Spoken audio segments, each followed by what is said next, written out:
Welcome to the AmazingRibs.com virtual showroom. This is part 1, a walk around and inspection of the Slow & Sear Travel Kettle Grill with me, Max Good. You can read part 2, an in-depth review of all the strengths and weaknesses after running temperature tests and cooking on it on AmazingRibs.com at the link in this video.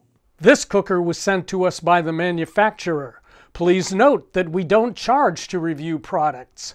When we're done testing, manufacturers sometimes pick them up, sometimes we give them to fire departments or charities, but we never sell them. Here's Slow & Sear's Travel Kettle Grill. There's a lot of similarities with Weber's Jumbo Joe portable charcoal grill, although Travel Kettle has a thermometer. Jumbo Joe does not. And the dampers have these cool-to-the-touch plastic pieces instead of hot metal tabs. Down here, you have a wand that controls the lower damper. Inside, you see the lower intake damper is like a full-size kettle.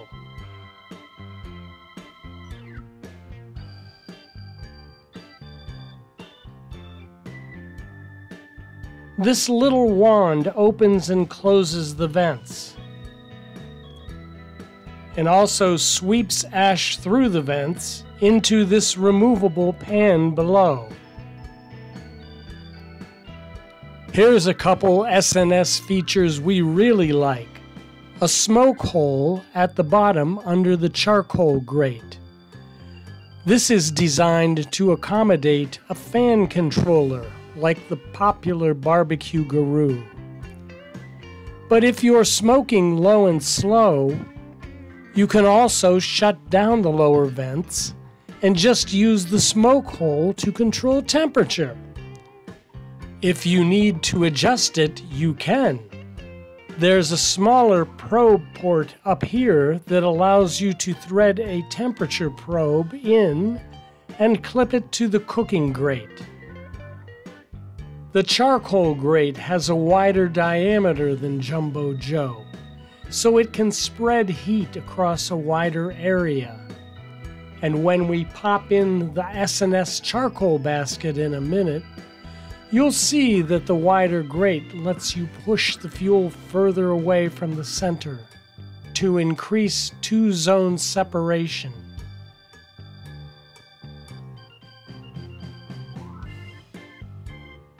Furthermore, it's porcelain coated, which Slow & Sear believes will extend its lifetime.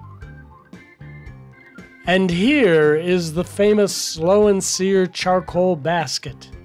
Now this will fit in other kettles, but it's Slow & Sear's claim to fame.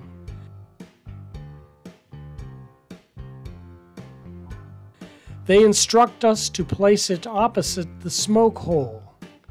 You can see that by isolating the charcoal, you really create two distinct zones. Here's your hot direct zone and moderate indirect zone.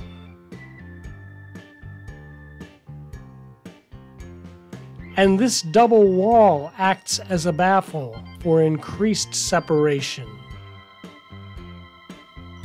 You gotta love the stainless steel cooking grate.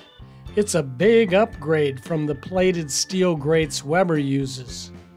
Plus, it has a hinged section here, which is common on many full-size kettles. This gives you easy access to tend the fire. Let's say you want to smoke some ribs. You'd get a small cluster of charcoal red hot in a corner of the basket, then fill the rest with wood chunks and more charcoal for a slow burn.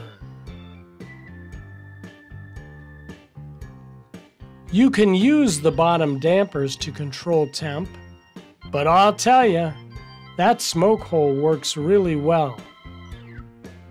Just shut down the dampers and use the smoke hole. To feed air to the fire here, then cook on this side. Which leads me to Slow & Sear's Mini Drip Pan. Now this is optional, doesn't come with the grill, but it's a nice add-on. Obviously it will collect drippings and keep them from gunking up the bottom. And it can double as a griddle right over the charcoal basket. Although S&S cautions us not to fill the basket with charcoal when griddling. If it gets too hot, the pan can warp. This lid cradle is another idea they got from Weber. It's nice.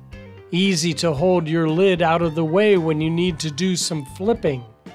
And when you're traveling, you can pull this up, pop it over the top, and carry your kettle by the handle. Convenient, eh? And there it is, the Slow & Sear Travel Kettle. Read our review to learn all about it. Part 2 of our review is a hands-on detailed report on AmazingRibs.com at the link in the video.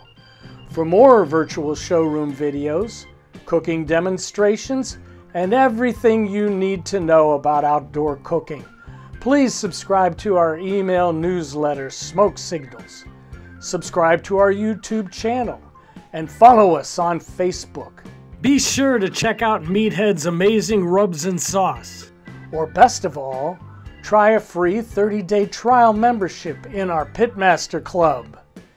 Because AmazingRibs.com is the biggest, baddest barbecue website in the universe.